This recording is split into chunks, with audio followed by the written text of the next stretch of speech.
Bonjour à tous, je prends quelques secondes avant que vous puissiez découvrir l'interview de Raphaël Homa pour vous dire que pour tout achat de son livre, 8 clés pour gérer son stress comme les champions, avant dimanche 2 octobre 23h59, vous recevrez de sa part 10 fiches outils en format PDF et en audio et une conférence de 90 minutes sur l'importance du mental.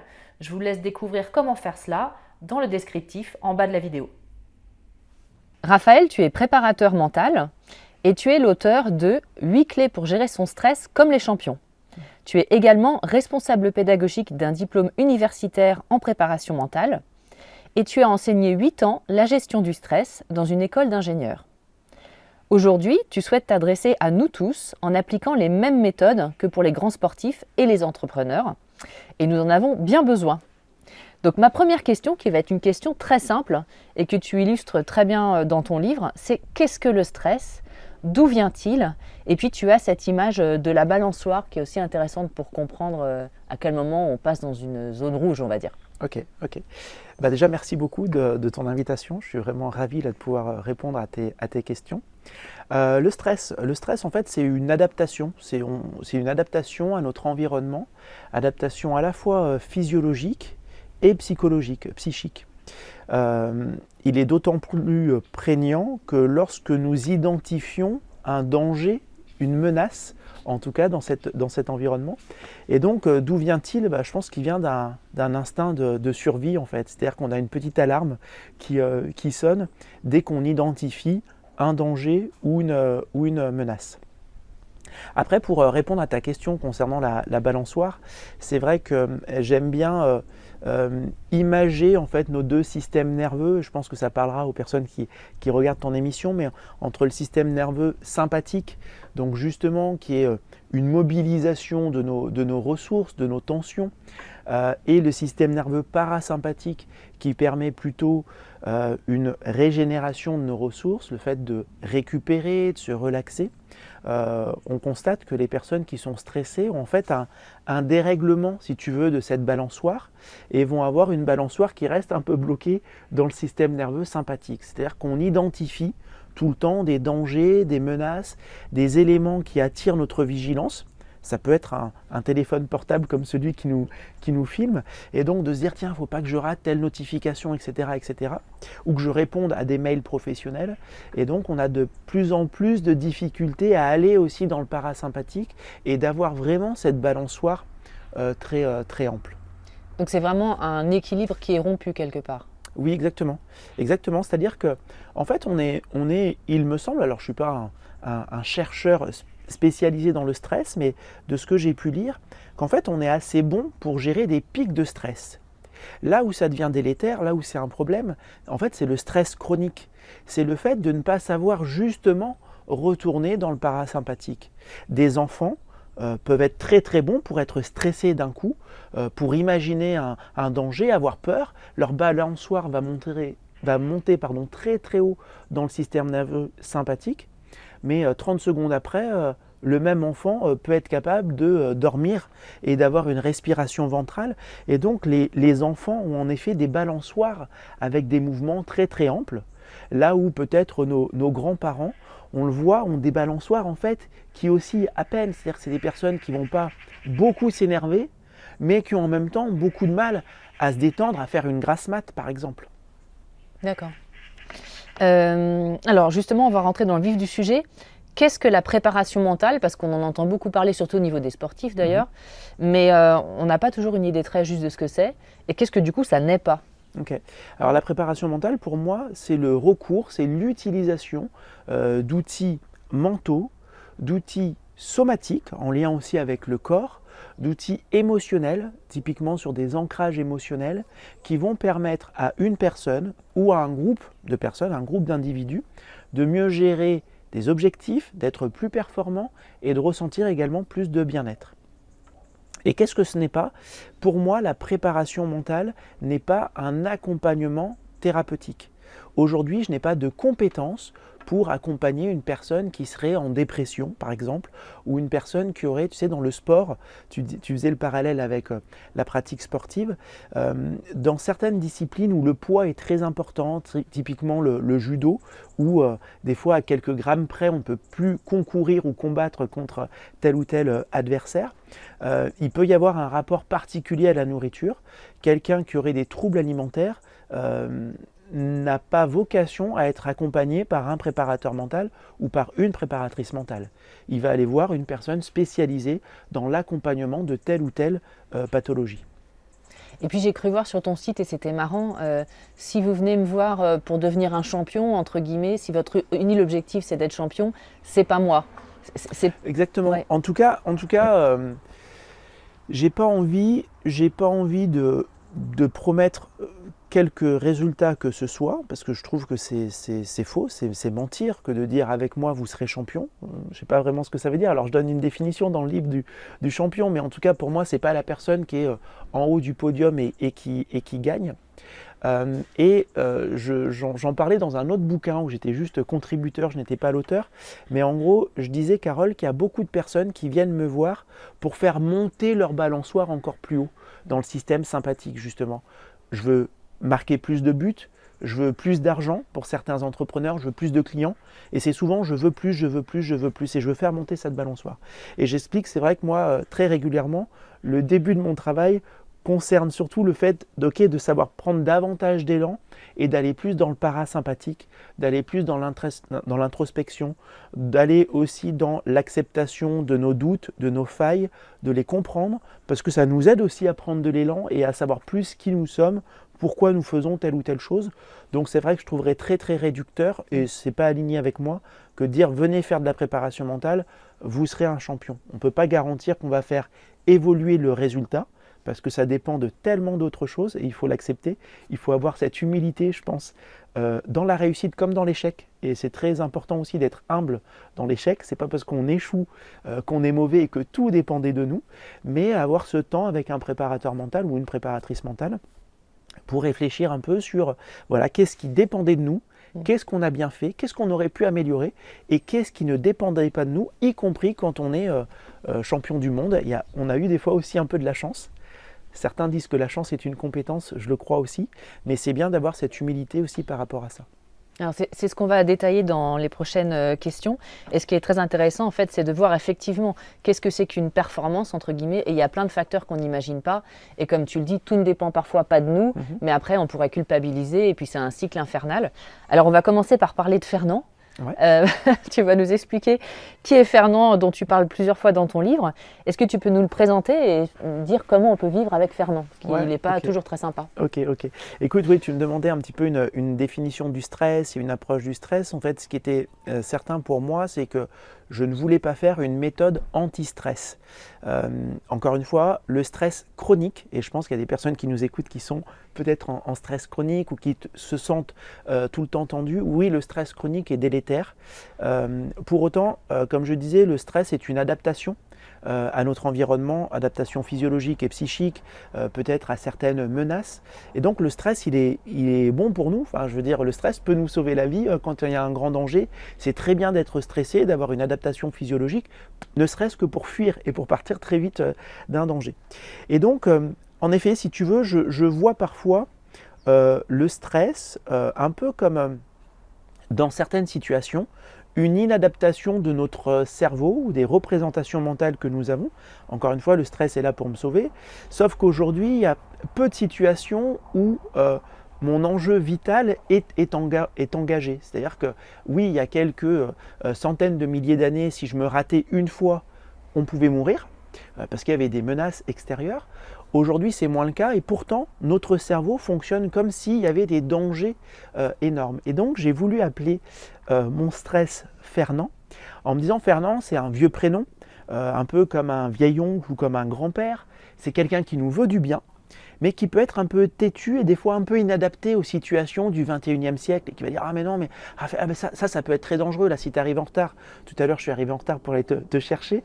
Peut-être que Fernand m'a un peu dit « Ah Raphaël, c'est quand même très très grave d'être en retard. » Et en nuançant, en relativisant, on peut se rendre compte que oui, c'est pas très bien et c'est pas souhaitable, mais qu'en fait, c'est peut-être pas si grave et il n'est peut-être pas nécessaire que je mette en place toutes les adaptations physiologiques que je dois avoir quand je suis réellement stressé pour toutes les situations que je peux imaginer de prime abord stressantes. Donc voilà, Fernand, si tu veux, pour moi, c'est cette petite voix là, ce petit discours interne qui vient des fois s'inquiéter de tout et de rien. Et si on ne prend pas le temps de questionner Fernand, c'est-à-dire si on ne fait que croire cette petite voix, eh ben on rentre très vite dans un stress chronique. C'est-à-dire que tout devient important. Le retard de 2 minutes quand je vais chercher mes enfants à l'école, la maison qui n'est pas rangée exactement comme il faudrait ou comme on le voit dans tel ou tel magazine, etc. Et donc tout devient important et on n'arrive plus à réguler justement ce mouvement de balançoire avec des vraies pauses de parasympathique. Et puis ce qui est, je trouve très intéressant dans le fait de le personnaliser, c'est que déjà ça le met quelque part un peu à distance. On le désolidarise de notre pensée et on se rend compte que nous ne sommes pas que du stress et peut-être qu'à la longue, du coup, ça devient un exercice qui est très profitable. Oui, tu as tout à fait raison. C'est vrai qu'il y a plusieurs exercices comme ça qu'on retrouve en prépa mentale, qu'on peut aussi avoir dans certaines techniques d'hypnose, où le fait d'arriver à personnifier, à imaginer une personne par rapport à la problématique, permet de le mettre à distance, permet de jouer aussi avec cette personne, de la rendre plus ou moins crédible, parfois de la questionner. Et moi, pour avoir échangé avec différentes personnes suite au livre, mais aussi suite à des ateliers que je peux mettre en place sur la préparation mentale et notamment sur la gestion du stress, ce que ça apporte en fait aux personnes, c'est d'arriver à être plus fin dans leur analyse. C'est pas juste de dire je suis stressé, mais de se rendre compte, là ce qui me stresse, c'est le manque de nuances, ou l'incapacité de relativiser, ou l'image sociale. Là j'étais stressé parce que je me demandais juste ce que les autres allaient penser de moi. Et donc mon ego pouvait se sentir menacé. Et Fernand dit ah, attends, c'est très très grave, qu'est-ce qu'on va penser de toi si tu bafouilles ou si tu traces ou n'importe. Si on arrive à mettre de la distance par rapport à ça et se dire en fait, mais si je bafouille, mais enfin qui ne bafouille pas déjà, et est-ce que c'est si grave, est-ce que ça va pas me rendre peut-être juste plus humain ou autre, je trouve que c'est hyper important. Et si tu me permets une toute petite anecdote, j'en parle un peu dans le livre, mais le but n'est pas juste de parler de ça, mais j'ai fait une fois une intervention devant un peu plus de 300 entrepreneurs, ils étaient 350, et on était dans un séminaire où très souvent, je trouve, on était plusieurs conférenciers, et très souvent, je trouve quand même que les conférenciers, on arrive un peu en mode, excuse-moi de le dire comme ça, mais un peu en mode beau gosse, en mode moi je sais, puis faites ma méthode et tout sera parfait et tout. Et moi je suis arrivé en disant voilà, en fait j'ai mal dormi parce que je flippais. Alors là c'était pas du stress, c'était de l'anxiété. Donc l'anxiété ça va être un stress par anticipation ou par rumination, d'accord, hein, j'ai vécu une situation qui m'a stressé et j'y repense 3 heures après, ou je pense bientôt vivre une situation stressante et j'y pense 3 heures avant. Mais le fait d'arriver en disant bah ok, je suis préparateur mental, oui, comme tu le disais, j'enseigne à l'université, oui, je travaille aujourd'hui avec des personnes dans le très haut niveau, bah, pour autant, en fait, je suis humain, le stress est une adaptation à notre environnement et c'est plutôt bon signe d'être stressé, ça veut dire qu'il y a de la vie, ça veut dire qu'on est en vie, ça veut dire qu'on identifie des menaces, donc peut-être juste que ça veut dire qu'on a l'ambition d'aller vers un objectif justement qui nous challenge, donc moi je trouve ça plutôt cool d'être stressé, mais le simple fait d'exprimer de façon tout à fait spontanée le stress que je ressentais maintenant et l'anxiété que j'avais pu ressentir avant, bah, a fait que pour la première fois de ma vie, j'ai été applaudi dès l'introduction d'une conférence parce qu'en fait, ça résonnait beaucoup. Et les gens se disaient « Ah cool, bah ouais, en fait, il est spécialiste du stress et de la préparation mentale, mais lui aussi, il flippe. Et en fait, c'est normal de flipper. » Bah oui, et je trouve que c'était bien de passer aussi ce message. C'est un message authentique. Je pense que c'est ce que les gens ont ressenti. Tu étais authentique dès le début, tu jouais pas un rôle. Clairement. Ouais. Et c'est pour ça que je veux surtout pas dire je suis hyper content d'avoir écrit ce livre et le livre avec une maison d'édition est un partenariat, est une discussion, mais je voulais surtout pas partir sur ma méthode en 21 jours anti-stress, tu vois. Je fais non mais le stress en fait c'est bon, tu sais, c'est comme le gras, le bon gras et le mauvais gras, je suis pas un spécialiste, mais pour le stress ça peut être bien de ressentir des pics de stress, ça peut être même très bon pour la santé. Alors, tu parles des enjeux, justement, qui sont souvent au cœur du stress, les enjeux qu'on se met par rapport à des échéances, des événements, des objectifs. Et c'était très intéressant. Quelle attitude avoir, justement, par rapport à ces enjeux ? Ouais, c'est hyper intéressant. On a dit le stress, adaptation, ok. Ce que je n'ai pas dit, c'est qu'il y a deux éléments qui sont pour moi très importants pour être stressé. C'est être dans une situation à enjeu. Donc, la fin de la situation est importante pour moi. Ce qui va se passer à la fin compte beaucoup pour moi. Et deuxième ingrédient très important, c'est penser à tort ou à raison, ça n'a pas d'importance, mais penser à tort ou à raison que mes ressources ne sont pas forcément suffisantes pour faire face à la situation. Donc c'est important pour moi et je ne sais pas si je peux faire face, égale je suis stressé. Et donc en effet, il peut être très intéressant, Carole, de questionner cet enjeu. C'est-à-dire qu'il y a sans doute des situations dans lesquelles je suis, dans lesquelles tu es, ou les personnes qui t'écoutent ou nous écoutent peuvent être, où en effet il y a un enjeu hyper important. Et peut-être des fois un enjeu vital, peut-être un enjeu professionnel, personnel hyper important. N'empêche qu'on n'est quand même pas a priori tous les jours dans des enjeux hyper importants. Et le risque du stress, notamment quand on est en stress, on est dans un mode mental qu'on appelle le mode mental automatique. C'est-à-dire qu'on est très peu curieux, on est sûr de soi, on a des certitudes, on va être plein de dichotomies, c'est-à-dire que c'est noir ou c'est blanc, c'est très tranché. On n'a pas la capacité, comme je disais tout à l'heure, de relativiser, de nuancer, d'être curieux, d'avoir une réflexion logique et personnelle. On va être dans l'empirisme. Non, mais dans ce genre de cas, il faut faire comme ça. Et donc là aussi, de mettre de la distance avec Fernand et de questionner et dire mais en fait est-ce que c'est vraiment important, enfin je veux dire en fait je suis stressé, on tourne là en septembre, je suis stressé depuis le mois de janvier, est-ce que vraiment depuis janvier tous les jours j'étais dans des enjeux importants ou est-ce que juste je suis maintenant en pilote automatique où je n'arrive plus à questionner l'enjeu et où ma balançoire encore une fois est restée bloquée en fait sur la position, j'essaye de la faire monter. Tu vois. Et donc, je pense que c'est hyper important pour les personnes qui nous écoutent d'arriver à questionner ces enjeux. Et moi, parfois, oui, avec certains entrepreneurs, avec certains footballeurs qui jouent en Ligue 1, qui jouent certains en Ligue des Champions, bien sûr qu'on veut faire monter la balançoire très haut, bien sûr qu'on peut avoir à des moments des enjeux hyper importants, qu'on peut encore questionner quand même, parce que bon, a priori, on sera quand même encore en vie à la fin du match. Nos proches iront a priori encore à peu près bien à la fin du match. Mais je peux comprendre qu'il y a des enjeux très importants pour un entrepreneur. Mais c'est bien de les questionner et de décider de prendre nos rendez-vous avec le stress. Et de dire, voilà, là c'est très important, mais c'est moi qui décide de cet enjeu. Je mets mon focus, j'ai su me reposer avant, et là je veux faire monter la balançoire très haut pour cette réunion avec tel client important, pour cette conférence ou pour ce match.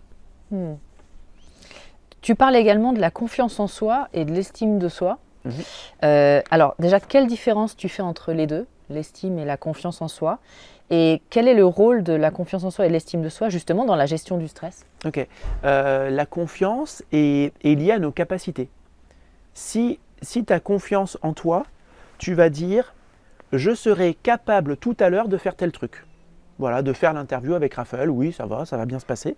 Donc là, j'ai confiance en moi, c'est de la capacité. L'estime est en lien avec la valeur. J'ai la valeur pour faire une bonne interview avec Raphaël et j'estime que le travail sera bien fait. Donc, confiance égale capacité, estime égale valeur. Je peux tout à fait, moi j'aime beaucoup m'engager dans des situations dans lesquelles je n'ai pas forcément confiance en moi, je sais pas moi, je vais faire une compétition en trail ou en triathlon, une épreuve d'endurance. Ok, je peux avoir de la confiance en moi pour finir l'épreuve, la distance, parce que voilà, je me connais, je vais bien m'alimenter, etc. Par contre, j'ai la quasi-certitude que je ne gagnerai pas, donc je n'ai pas confiance en moi pour être dans les meilleurs, voire même dans le premier quart. Bon. Par contre, pour moi, ça a beaucoup de valeur de m'engager dans cette direction, d'aller m'entraîner un petit peu, et puis d'essayer de faire de mon mieux possible, même s'il y a 100 personnes devant moi. Et ça, c'est très bon pour mon estime. Et donc, j'aime bien différencier les deux. Et encore une fois, tu vois, même récemment, là, me lancer des petits défis, je sais que ça vient nourrir mon estime, même si je sais que, tu sais, on est en Savoie ici, il y a plein de personnes qui font beaucoup de sport et qui peuvent être très bonnes dans leur discipline. Bah, même si je sais que je vais finir dans la seconde moitié, c'est pas grave. Par contre, j'ai de l'estime pour moi parce que je l'ai fait. En quoi ça m'aide par rapport au stress? Le stress, on a vu qu'il y avait cette problématique des ressources. C'est-à-dire que d'arriver à mettre de la lumière sur mes ressources diminue de facto mon stress. Encore une fois, Fernand s'inquiète de tout. Fernand a envie que je sois encore en vie ce soir et dans la situation la plus confortable possible. Donc tout ce qui va venir me challenger, il est possible que j'entende une petite voix qui me dit mais reste devant la télé, regarde Netflix ou une autre plateforme, ça sera plus confortable. Parce qu'il s'inquiète. Plus j'ai de la clarté sur mes ressources, sur mes points forts, plus je vais pouvoir m'appuyer dessus, un peu comme je peux m'appuyer sur des accoudoirs pour me lever. Et voilà, là où il est naturel d'avoir de la clarté sur tous nos points faibles, parce qu'un point faible pouvait nous être fatal, il n'est pas naturel, il n'est pas spontané d'orienter notre attention et notre regard sur « Ah mais attends, je sais faire ça, je sais faire ça, je sais faire ça, je sais faire ça, je sais faire ça ». Et il y a plein de personnes qui sont incapables de te donner leurs 5 qualités ou leurs 5 compétences en 30 secondes. Par contre, elles vont être capables de te trouver leurs 5 défauts ou leurs 5, on va dire, manques en 30 secondes. Donc voilà, ayez de la clarté sur vos ressources, sur vos compétences. Je pense que c'est aussi un moyen pour mettre de la distance avec le stress. Et puis du coup, ça sous-entend que pour gagner en estime de soi, il faut parfois se mettre un petit peu en danger, sortir un petit peu de sa zone de confort pour voir qu'on est capable d'y arriver et ensuite en prendre conscience et bien le garder à l'esprit. Ouais, tu as tout à fait raison. Ouais, tu as tout à fait raison. Identifier nos valeurs hautes. Moi, il y a un petit outil, enfin je ne vais pas trop le détailler là, mais qui s'appelle le blason, où justement on va mettre par exemple sur le chapeau, on peut mettre 1 ou 2 valeurs qui sont importantes pour nous. Et tu as tout à fait raison, Carole, je te rejoins, c'est-à-dire que de s'engager dans une voie qui est importante pour nous, même si on n'est pas certain ou certaine d'y arriver, c'est très bon pour notre estime. Et puis on aura comme ça des feedbacks, tu sais, une rétroaction, c'est-à-dire que je mets en place quelque chose, oui j'ai échoué, est-ce que j'ai appris 1000 fois oui? Bien sûr que j'ai appris. Déjà, je me suis donné du feedback personnellement. C'est-à-dire que moi, je me suis dit, bah non, Raphaël, tu aurais pu faire ça comme ça, tu aurais pu améliorer ça, etc. Ok. Mais au moins, je l'ai fait. Et ça a de la valeur. Et j'ai de l'estime pour ça. Et puis, peut-être que, je ne sais pas si on pense à des entrepreneurs qui pourraient nous écouter, ou peu importe, mais peut-être que le prospect qui n'a pas voulu devenir un client peut aussi nous dire pourquoi. Et je vais aussi apprendre et donc avoir un peu plus de confiance, un peu plus d'outils la prochaine fois en me disant, bah ok, la prochaine fois, je m'organise de telle sorte que je serai un peu mieux préparé. Encore une fois, est-ce que je serai le champion du truc? Est-ce que je vais réussir? Non, j'en sais rien. Ça, c'est un résultat et le résultat, on va le découvrir. Mais par contre, je vais changer un petit peu mes processus. Je vais peut-être changer mon organisation pour essayer de proposer une performance différente. Mais ça ne veut pas dire que je vais gagner le match. On verra encore une fois comment ça se passera. Tu donnes un petit exercice que je trouvais très bien et que j'ai fait tout de suite après avec mon compagnon, qu'on peut faire à 2 ou même à plusieurs, pour augmenter l'estime de soi, pour donner les qualités de l'autre et les illustrer. Est-ce que tu peux nous le détailler? Ouais, bien sûr. Ouais, c'est vrai que j'aime bien ce petit exercice qui, en effet, peut développer l'estime, peut développer aussi la confiance. Et c'est de demander à des amis, à des proches, d'identifier chez nous 3 qualités. Et il est important vraiment pour que l'outil soit efficace de contextualiser ces qualités. Pas juste dire Carole, t'es une fille géniale, t'es superbe. Parce que ça veut rien dire. En fait. Voilà, ouais, on l'entend, bon, ça fait plaisir 10 secondes, mais ça reste très, très superficiel, ça glisse sur nous. Par contre, de contextualiser et dire voilà, Carole, t'es une fille superbe parce que tu vois, quand j'étais dans telle situation, tu m'as aidé de telle façon, et puis tu as été capable de m'écouter ou de prendre du recul par rapport à ce que je disais, enfin ce que pourrait te dire ton compagnon ou tes 2 meilleurs amis, ou voilà. Et je trouve que c'est vraiment un boost de confiance, d'estime, de demander cela à quelques amis. Et bien entendu, moi ce que je propose et ce que je dis aussi dans le livre, c'est quand un ami me le fait, là dans le livre, je donne l'exemple de Nicolas Epinou qui gère le DU avec moi, le DU à l'Université de Poitiers. Quand une personne le fait pour moi, automatiquement, même si la personne ne me le demande pas, je le fais aussi pour elle. Et donc de prendre aussi 10, 15, 20 minutes, c'est aussi un cadeau qu'on fait à l'autre, mais c'est cool de faire des cadeaux. Et de réfléchir un tout petit peu et puis de se dire, voilà les 3 qualités que moi je t'attribue, que j'ai identifiées chez toi.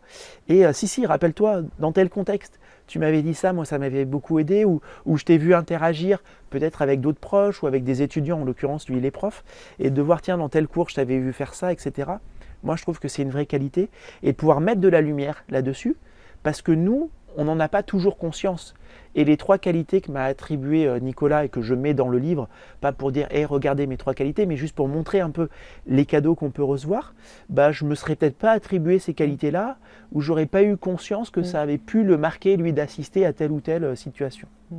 Ouais, non, c'est un exercice que vraiment je recommande aux gens qui nous regardent. C'est très très sympa. Alors on va parler des émotions maintenant, qui est un vaste sujet.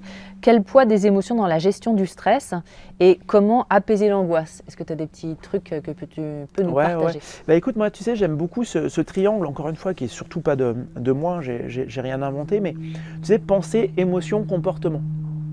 Pensée, émotion, comportement, donc triangle avec ses 3 sommets par définition, et des flèches à double sens. Donc forcément, les émotions vont aussi créer une adaptation. Tu sais, émotion, ça vient de movere, de mouvement. Et il pourrait avoir, là on est en Savoie, je ne sais pas s'il reste des ours, je ne suis pas sûr, mais il reste quelques loups. Mais on pourrait imaginer là qu'un ours arrive, la monte par les escaliers qui sont juste à côté. Ça créerait une émotion et ça créerait un mouvement, peut-être de fuite, en tout cas je l'espère. Oui, j'espère aussi. Ouais, je pense, voilà. Donc l'émotion crée du mouvement interne ou mouvement externe. Bon, alors, c'est sûr que selon ce que me dit Fernand, ça peut générer chez moi une émotion, par exemple, de peur. Je parlais à un moment où je me réveille un peu dans la nuit et où le mental se met en route. Le mental, il peut être très positif comme il peut être négatif. Et là, c'était plutôt le versant un peu négatif avec Fernand qui me posait plein de questions sur le livre et est-ce que tu avances? Et donc là, justement, il peut y avoir une émotion de peur. Comment la mettre à distance? À ce moment-là, en tout cas, cette émotion, elle était uniquement gérée par moi, un peu ce qu'on disait, et générée par moi, un peu ce qu'on disait tout à l'heure sur est-ce qu'il y a vraiment un enjeu maintenant? Est-ce qu'il y a réellement une menace? On est des êtres du futur et du passé, disait un philosophe, et on a beaucoup de mal à être dans l'instant présent. Et là, un petit exercice, moi, que je proposais, c'est tout simple. C'est tout simplement d'essayer de compter nos respirations. Est-ce que tu es capable, est-ce que je suis capable, ou les personnes qui nous écoutent sont capables juste de faire 10 cycles respiratoires, donc c'est pas très long, un cycle c'est j'inspire, j'expire, égale 1. Est-ce qu'on est capable de faire 10 cycles et en étant connecté sur chaque cycle à notre respiration? Je fais un premier cycle, ah oui, j'ai pensé à ma respiration sur l'inspire et sur l'expire. Je l'ai fait un deuxième, un troisième, au 4e j'ai pensé à mes courses que je dois faire ce soir, ou j'ai pensé à mes enfants que je dois récupérer, ou à tel mail que je n'ai pas encore traité d'un client. Hop, raté, c'est pas grave, on note, je reviens en premier. Et je recommence. Et donc l'idée, c'est vraiment au maximum d'être ici et maintenant.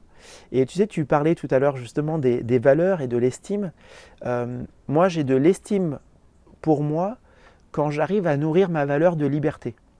Voilà, j'aime essayer de me sentir libre dans mes choix, dans mes mouvements aussi, donc corporellement, de rester un petit peu en forme pour agir, etc. Et il y a une question que j'aime bien poser aux personnes qui travaillent avec moi. Je constate qu'il y a beaucoup d'entrepreneurs que j'accompagne qui ont aussi une valeur haute pour la liberté. Et je leur dis, ok, c'est cool. À quel point es-tu libre de penser ce que tu veux? Est-ce que les pensées que tu as en tête viennent de l'extérieur, un peu comme un bateau qui recevrait des vagues et l'eau rentre dans le bateau de plus en plus et tu coules? Ou est-ce que tu es capable d'émettre tes pensées? Est-ce que tu as la liberté de penser ce que tu veux? Et donc ça aussi, je trouve que c'est un exercice qui est très important sur la liberté. Parce que des fois, moi, je décide de penser à des choses positives. Et en fait, toutes les 2 secondes, je repense à des... Alors, je ne dis pas qu'il ne faut pas penser à des choses négatives. Hein. On peut tout à fait penser aux deux. Mais je trouve aussi important de se dire, ok, on est en Occident. A priori, quand on est dans des conditions de vie normale en Occident, on est assez libre. Ok, je suis libre de mes mouvements, je suis libre de traverser le pays si je veux, etc. Mais est-ce que je suis libre d'orienter mon mental dans la direction que je veux?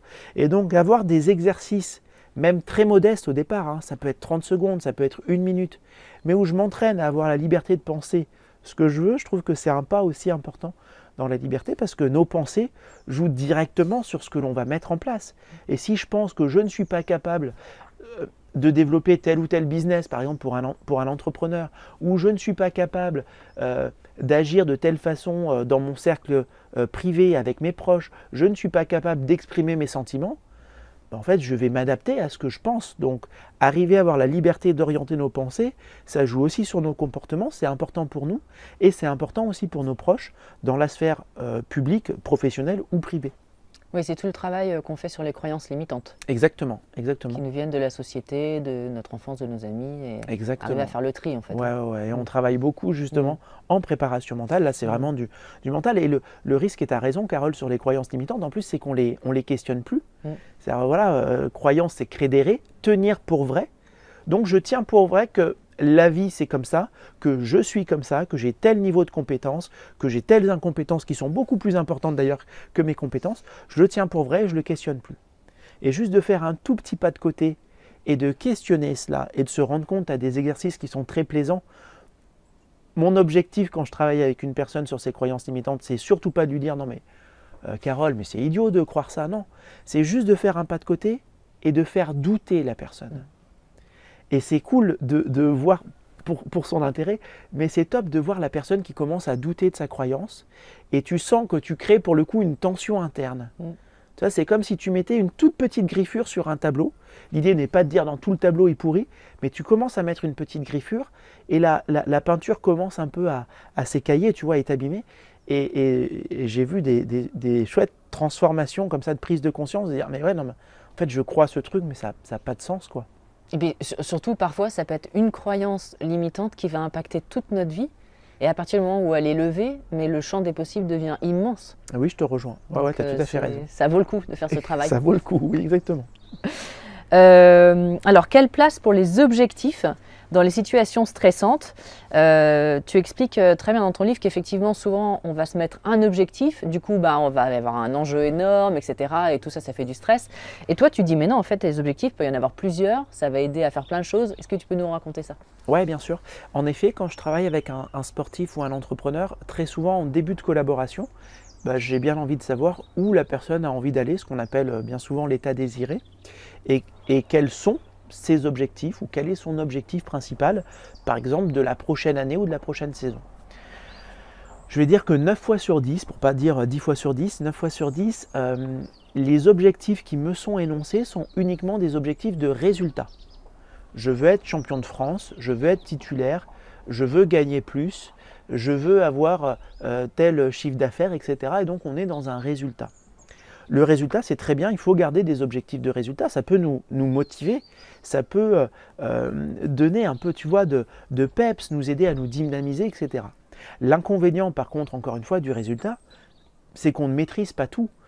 Si je dis demain, je veux avoir une entreprise qui ferait 1 million de chiffre d'affaires, peut-être que ça va dépendre aussi d'autres personnes qui sont là sur le marché, ou si on parle d'un sportif ou d'une sportive qui nous dit « je veux être championne de France du 100 mètres », ça peut tout à fait motiver, mais encore une fois, ça dépend des 7 autres personnes qui sont sur les starting blocks au moment où tu pars.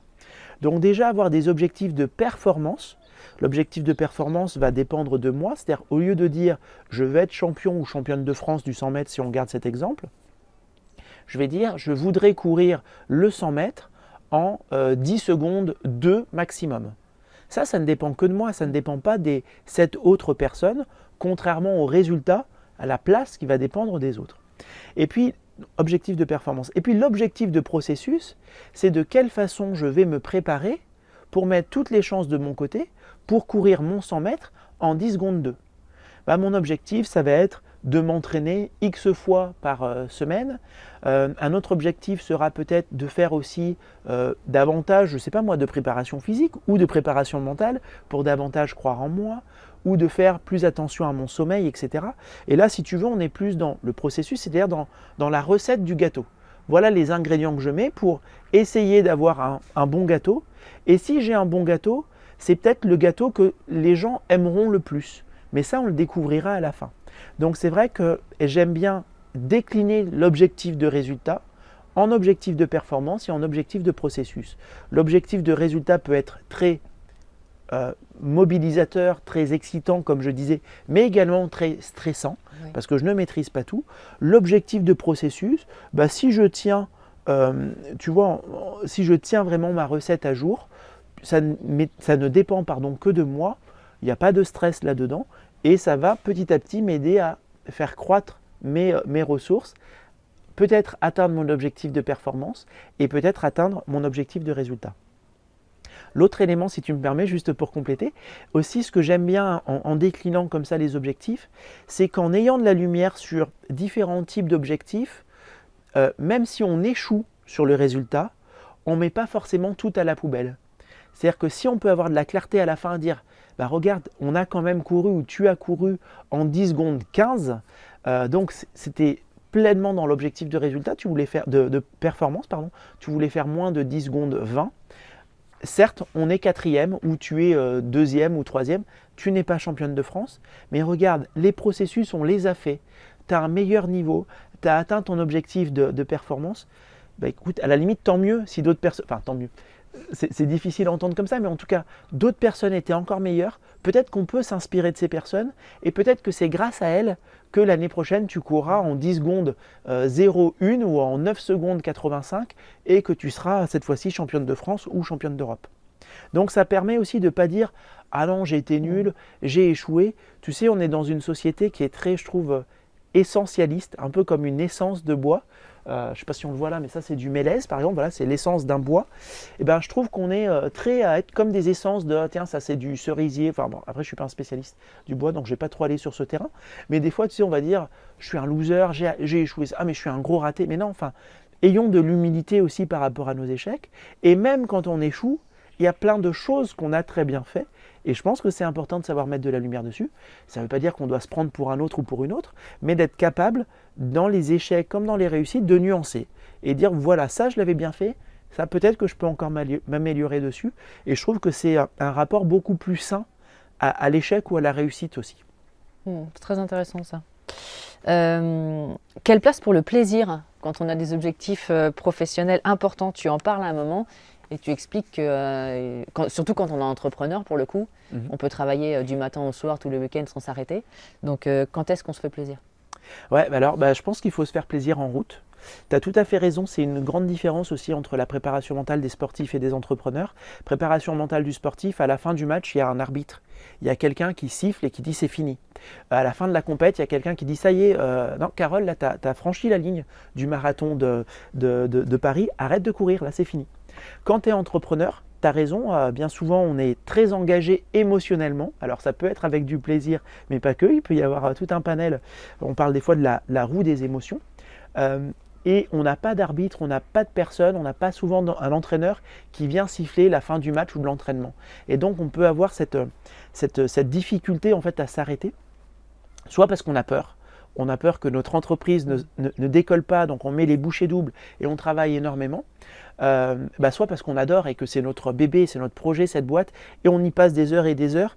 Et on a la croyance aussi bien souvent qu'il y a une relation linéaire entre la motivation, le temps de travail et la réussite. C'est une croyance très répandue. C'est une croyance très répandue et qui est d'ailleurs très douloureuse pour certaines personnes en disant « Ah, mais moi ça m'énerve, il y a tel gars qui a écrit son livre avec la semaine de 4 heures. Ah, ils me font bien rire tous ces entrepreneurs qui travaillent que 20 heures par semaine et qui réussissent. » Eh bien, il y en a qui réussissent avec 20 heures par semaine, il y en a qui échouent avec 20 heures par semaine, il y en a qui réussissent avec 100 heures par semaine, mais il y en a aussi beaucoup qui échouent avec 100 heures par semaine ou qui réussissent aujourd'hui, mais on ne sait pas exactement où ils seront dans 5 ans et dans quel état aussi. Donc, c'est aussi à prendre en compte pour la suite. La notion de plaisir, elle est hyper importante. Je parlais tout à l'heure de motivation et de peur en imaginant un ours qui nous ferait partir. Le plaisir aussi génère une émotion et génère aussi du mouvement. Donc déjà, prendre du plaisir dans le chemin, dans ce que l'on crée, dans ce que l'on met en place. Prendre aussi du plaisir en étant conscient de nos petites réussites. On parlait tout à l'heure des objectifs. On n'est pas des futurs champions olympiques et donc on n'est pas obligé d'avoir juste des objectifs à 4 ans. Et bon, je le dis avec le sourire parce que bien entendu, justement, si on travaille avec des personnes qui sont dans des processus longs, d'entreprise ou de sport, de dire tiens, je me prépare pour les prochains Jeux Olympiques, je pense que c'est très important de savoir jalonner le chemin de petites étapes, de petits plaisirs, d'identifier ces plaisirs, de prendre ce shoot de dopamine et de dire ah tiens, aujourd'hui j'ai réussi à faire ça. J'ai réussi à avancer sur tel élément qui était important cette semaine et donc de valoriser même nos petites réussites, d'en prendre conscience que notre cerveau s'y habitue, d'avoir cette petite hormone, on va dire, de la récompense et de continuer d'avancer. Donc voilà comment est-ce que je pense que je mettrai en lien le plaisir avec la vie entrepreneuriale. Et là, c'est la petite question en plus. Quand tu dis qu'il y a des personnes qui vont bosser 20 heures par semaine, alors dans les gens qui entreprennent souvent, et d'autres 100 heures, et parfois il y en a qui bossent 20 heures qui y arrivent et 100 heures qui n'y arrivent pas. Est-ce que tu as vu quelle était la différence entre les deux? Écoute, moi je vois une première différence qui est dans l'acceptation de ne pas tout faire. J'ai aujourd'hui, et je me permets de les saluer, plusieurs personnes qui travaillent dans mon écosystème, dans mon équipe. Il y a Sandy, il y a Emre, il y a Delphine, les 2 derniers sont salariés, la première est freelance. Est-ce que ces personnes font tout comme j'aimerais précisément le faire personnellement? La réponse est non. Est-ce que le faire de façon différente est forcément moins bien? La réponse est non. Est-ce que parfois c'est mieux? La réponse est oui. Et donc déjà d'accepter, contrairement à un sportif qui prépare un marathon, il ne peut pas déléguer son entraînement à quelqu'un d'autre. Carole, s'il te plaît, va courir pour moi cet après-midi, et puis après moi j'irai courir le jour J. Ça, c'est pas possible. Par contre, demander à quelqu'un qui est en plus compétent que moi dans son domaine de le faire à ma place, c'est très bien. Et d'accepter que ça ne soit pas parfait. Aujourd'hui, si tu regardes mon compte Insta ou certaines de mes communications, en fait, je ne les ai pas faites. Quelqu'un d'autre les a faites. Est-ce que parfois je me suis dit, ah mince, moi je ne l'aurais pas fait comme ça? Oui. Est-ce que c'est un exercice pour moi pour travailler? Oui. Tu sais, j'aime bien penser, je pratique un tout petit peu de yoga, et j'aime bien penser que le yoga ne se fait pas que sur le tapis. Tu as des personnes qui sont très très bonnes pour faire la position de l'arbre ou du lotus ou que sais-je, des positions un peu cheloues sur un tapis, mais tu as l'impression que dès qu'elles sortent du tapis, elles sont gainées, la balançoire est haut et plus rien ne va.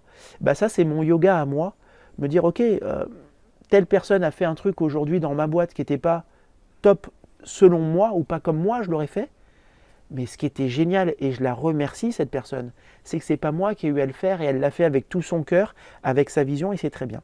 Donc le premier point, c'est lâcher prise. On n'est pas les meilleurs dans notre boîte pour tout faire.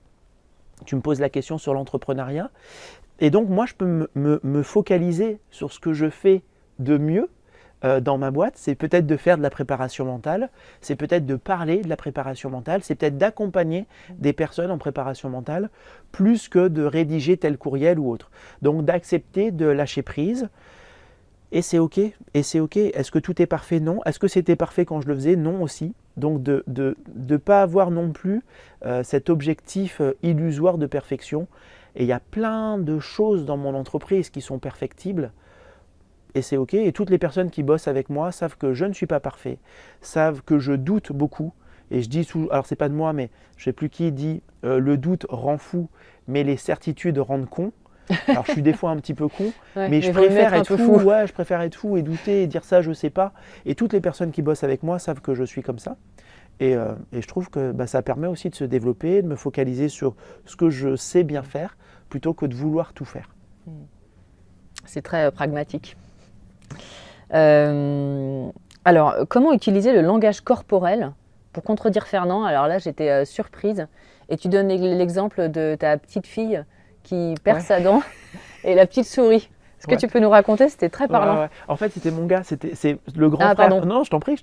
À l'époque, il n'y a aucun problème. Je suis déjà ravi que tu sois arrivé jusque-là. C'est plutôt dans la fin du livre. Non, en fait, rapidement, c'est plutôt mon garçon. Mais nos 2 enfants aînés ont 2 ans d'écart. Et à l'époque, donc, Maïeul devait avoir 5 ans, Adèle 3. Et ils dormaient dans la même chambre à Angers. Et en gros, Maï a perdu sa dent. Un jour, il nous la montre fièrement pendant le temps du goûter. Et dit, ah cool, ce soir il y aura la petite souris. Enfin, il en avait entendu parler, on lui en avait déjà un peu parlé. Et sa sœur ne dit trop rien sur le moment. Et au moment où je lui dis, bah tiens, on va aller se coucher. Et elle dit, ah bah non. Et en pleurant, à 3 ans justement, sa balançoire l'a montée très très haut. Et il me dit, bah non, non, je vais pas aller me coucher. Il va y avoir une petite souris qui va venir. Je veux surtout pas voir cette petite souris. Et donc, tout se synchronise, quoi. C'est-à-dire qu'elle a très peur. Elle l'exprime et c'est très bien. Et puis, son corps aussi en parle de cette façon. Et en effet, je te disais tout à l'heure, pensée, émotion, comportement sont liés. Là, moi, j'ai juste cherché à modifier son comportement. Je n'ai pas cherché à modifier son discours. Je ne lui ai pas dit, bah non, Adèle, c'est bête d'avoir peur de la petite souris ou n'importe, sachant qu'elle pensait vraiment qu'il y avait un petit animal qui allait rentrer et tout. j'ai juste modifié son comportement en lui disant « Ok, est-ce que tu peux me redire la même chose ?» Mais par exemple en me tirant la langue.